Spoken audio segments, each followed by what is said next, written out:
Hey, well done for completing day 8.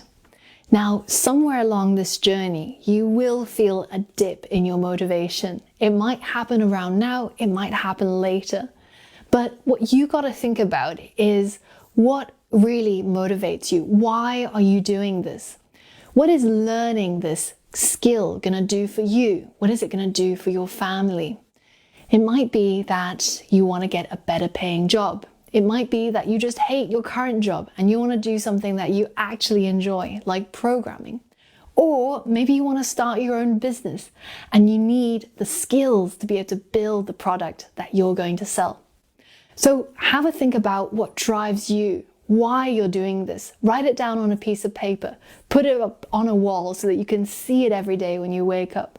And maybe comment in the box below so that other people can cheer you on and you can be motivated and also motivate others. So have a think about that, and I'll see you tomorrow.